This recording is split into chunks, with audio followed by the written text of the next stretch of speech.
Perkenalkan, kami dari kelompok 3 izin memperkenalkan diri. Nama saya Dio Pambao. Nama saya Pilihan Rengga. Nama saya Farel Angga Saputra. Nama saya Neopali Praja Santasa. Nama saya Muhammad Isfiansa. Nama saya Akif Hasan Mutakim. Ingin mempresentasikan video tentang laporan praktik fiber optik yang kita lakukan kemarin. Bab 1 pendahuluan, latar belakang. Di era digital, kebutuhan akan koneksi internet yang cepat, stabil, dan aman terus meningkat. Dengan fiber to the home atau FTTH menjadi solusi utama. Teknologi ini menggunakan serat optik untuk transfer data berkecepatan tinggi, mendukung aktivitas komunikasi, pendidikan, bisnis, dan hiburan. Mode konfigurasi utama pada FTTH adalah PPOE yang memungkinkan autentikasi internet melalui nama pengguna dari kata sandi dan hotspot yang menyediakan akses nirkabel di area tertentu. Pemahaman tentang konfigurasi jaringan ini penting bagi calon teknisi untuk menghadapi tantangan teknologi modern, sehingga praktik lapangan dirancang untuk melatih instalasi, konfigurasi, dan pengelolaan jaringan berbasis FTTH. Tujuan yang pertama, memahami konsep dasar dan prinsip kerja jaringan FTTH, termasuk mode PPOE dan hotspot. Kedua, mengenal komponen teknologi FTTH seperti OLT, ONT, dan perangkat pendukung lainnya. Ketiga, melatih kerja tim untuk menyelesaikan tugas kompleks. Keempat, mengasah analisis dan pemecahan masalah dalam pengelolaan jaringan. Manfaat. Yang pertama, meningkatkan kemampuan teknis siswa untuk menghadapi dunia kerja, khususnya di bidang jaringan komputer dan telekomunikasi. Kedua, memberikan pemahaman tentang teknologi FTTH dalam jaringan modern.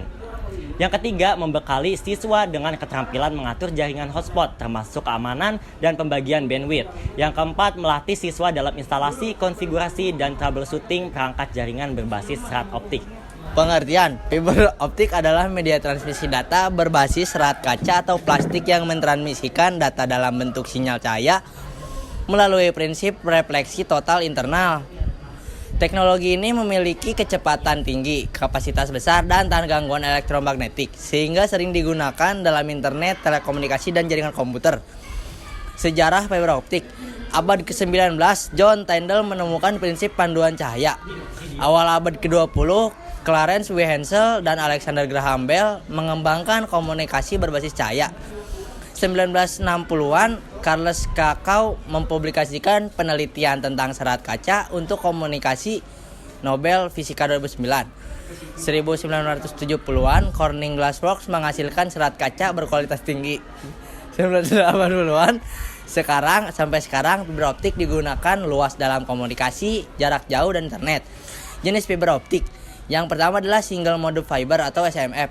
Inti kecil untuk jarak jauh, minim distorsi. Yang kedua, multi mode fiber atau MMF. Inti lebih besar untuk jarak pendek, lebih murah. Yang ketiga, plastik optical fiber atau POF.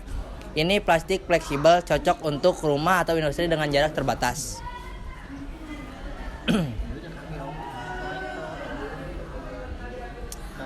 Teknologi fiber to the home atau FTTH. Pengertian, FTTH adalah teknologi jaringan yang menghubungkan kabel fiber optik langsung ke rumah pengguna menggunakan kabel tembaga tradisional. FTTH menawarkan kecepatan hingga gigabyte per detik atau Gbps, latensi rendah dan kualitas tinggi. Komponen FTTH yaitu OLT mengelola koneksi antara penyedia dan pelanggan. Yang kedua, ODN untuk sistem distribusi pasif dengan kabel optik dan splitter. Yang ketiga, ONT untuk mengubah sinyal optik menjadi elektrik di sisi pelanggan. Yang keempat, splitter untuk membagi sinyal dari OLT ke beberapa pengguna. Yang kelima, drop cable untuk menghubungkan splitter ke ONT di rumah pelanggan.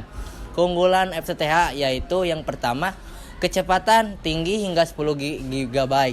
Yang kedua, latensi rendah untuk aplikasi real time.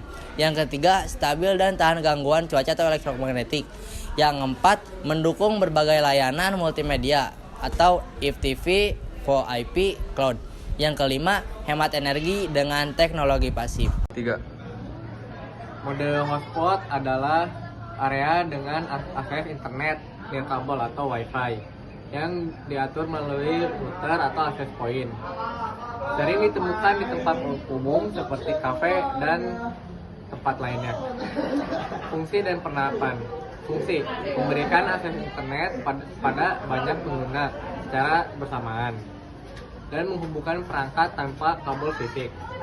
Dan penerapannya adalah publik di tempat umum seperti bandara dan stasiun, perumahan dan kantor untuk membagikan internet kepada orang-orang, dan komersial hotspot berbayar atau voucher di kafe atau restoran. PPOE atau kependekan dari Point Protocol over Ethernet adalah protokol jaringan yang menggunakan fitur PPP dalam jaringan Ethernet untuk menyediakan koneksi internet yang aman melalui autentikasi username dan password. Fungsi dan penerapan. Fungsi autentikasi pengguna untuk akses internet. Pengelolaan alamat IP dinamis atau statis. Mendukung keamanan dengan enkripsi data. Dan penerapannya yaitu digunakan dalam jaringan broadband DSL dan fiber optik. Dan diimplementasikan di router dan modem untuk distribusi koneksi. Bab 3. Pelaksanaan praktik, alat dan bahan. Berikut adalah alat dan bahan yang digunakan selama pelaksanaan praktik. Yang pertama, position splicer digunakan untuk menyambung dua serat optik dengan cara meleburkan ujung-ujungnya menggunakan panas. Alat ini memastikan sambungan yang presisi dengan sinyal minimal. Yang kedua, stripper atau miller. Alat untuk mengupas lapisan pelindung luar kabel serat optik hingga lapisan inti tanpa merusak serat kaca di dalamnya. Yang ketiga, clipper. Alat untuk memotong serat optik secara presisi sehingga permukaan potongan lurus dan rata. Potongan yang rapi diperlukan untuk menyambung kabel dengan position splicer atau konektor. Yang keempat, optical power meter. Alat yang digunakan untuk mengukur kekuatan sinyal optik (dBm) yang melewati kabel serat optik. Digunakan untuk memastikan transmisi sinyal berada dalam rentang yang diinginkan. Yang kelima, SC adapter fiber optik. Adapter yang digunakan untuk menghubungkan kabel serat optik dengan konektor type SC. Memastikan sambungan tetap stabil dan sinyal tidak terganggu. Yang keenam, LC fiber optic adapter. Adapter untuk konektor type LC berfungsi untuk seperti SC adapter namun dengan ukuran lebih kecil, cocok untuk instalasi yang memerlukan kepadatan tinggi. Yang ketujuh, splicer optik digunakan untuk membagi satu sinyal optik menjadi beberapa jalur. Contohnya 1:2, 1:4, 1:8, dan seterusnya. Sehingga satu sumber sinyal dapat melayani beberapa perangkat atau pelanggan. Yang ke-8, pigtail fiber optik. Kabel serat optik pendek dengan satu sisi memiliki konektor. Digunakan untuk menghubungkan kabel serat optik dengan perangkat jaringan atau terminal. Yang ke-9, optical termination box (OTB). Kotak yang digunakan untuk tempat mengatur dan melindungi kabel serat optik yang telah disambungkan, baik di dalam maupun di luar ruangan, termasuk untuk penyambungan pigtail dan splicer. Yang ke-10, ODP, Optical Distribution Point, digunakan untuk titik distribusi serat optik, biasanya di luar ruangan. Alat ini berfungsi untuk mendistribusikan kabel serat optik dari jaringan utama ke pelanggan. Yang ke-11, kabel FO 16 core, kabel serat optik dengan 16 inti core yang mampu membawa hingga 16 saluran komunikasi independen. Digunakan dalam instalasi jaringan untuk kapasitas besar, seperti jaringan backbone atau distribusi. Praktik lapangan. Kegiatan yang dilakukan selama praktik lapangan mencakup beberapa tahapan. Yang satu, menentukan topologi, merancang topologi jaringan FTTH yang akan digunakan. Dalam hal ini menggunakan satu perangkat mikrotik untuk mengelola koneksi. Yang kedua, persiapan infrastruktur, melakukan identifikasi lokasi klien dan infrastruktur yang tersedia.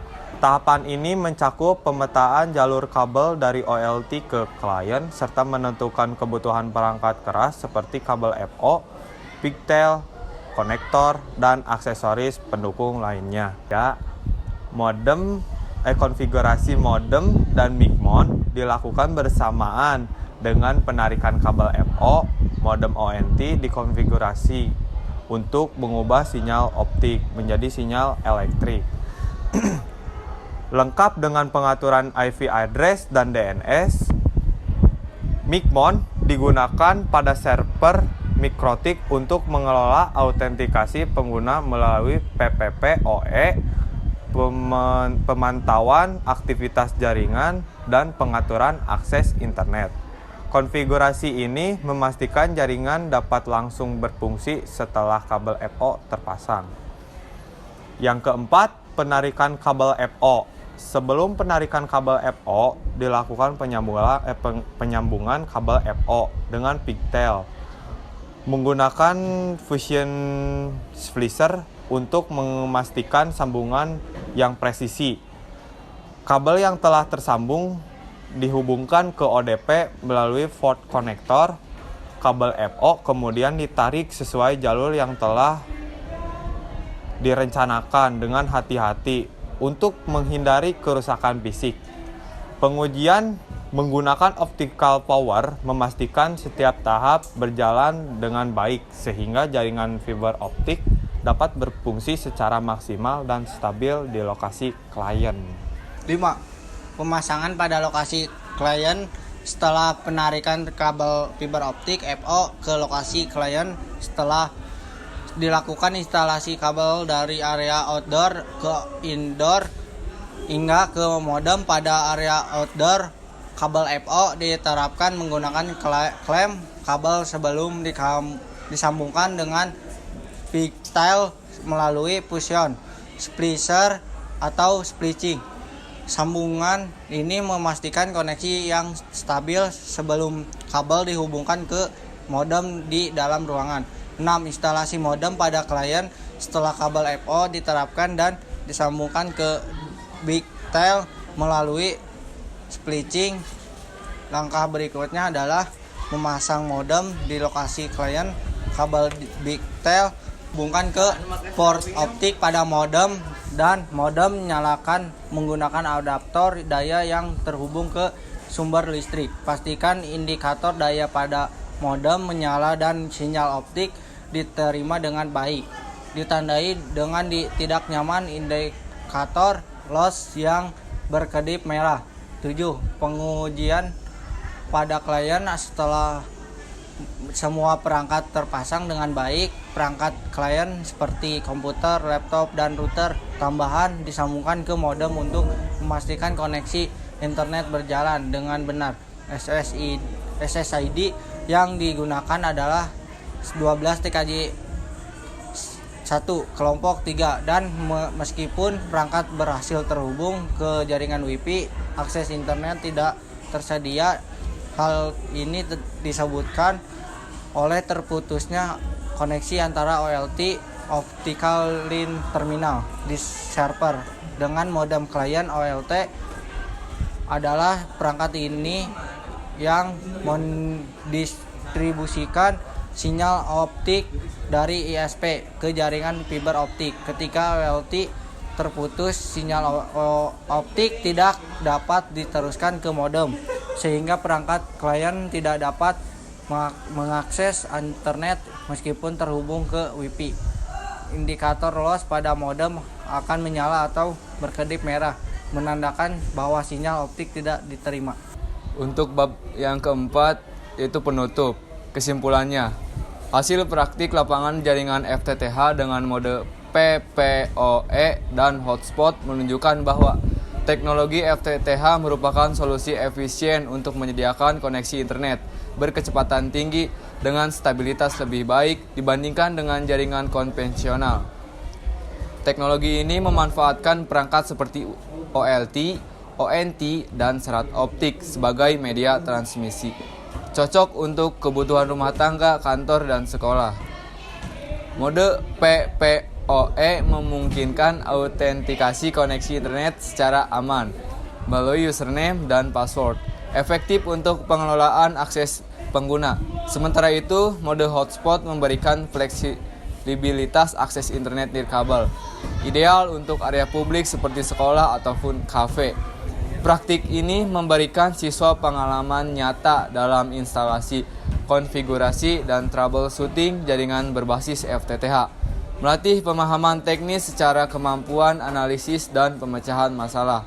Secara keseluruhan, kegiatan ini berhasil meningkatkan kompetensi siswa dalam teknologi jaringan modern dan mempersiapkan mereka untuk menghadapi tantangan di dunia kerja, khususnya di bidang jaringan dan komputer.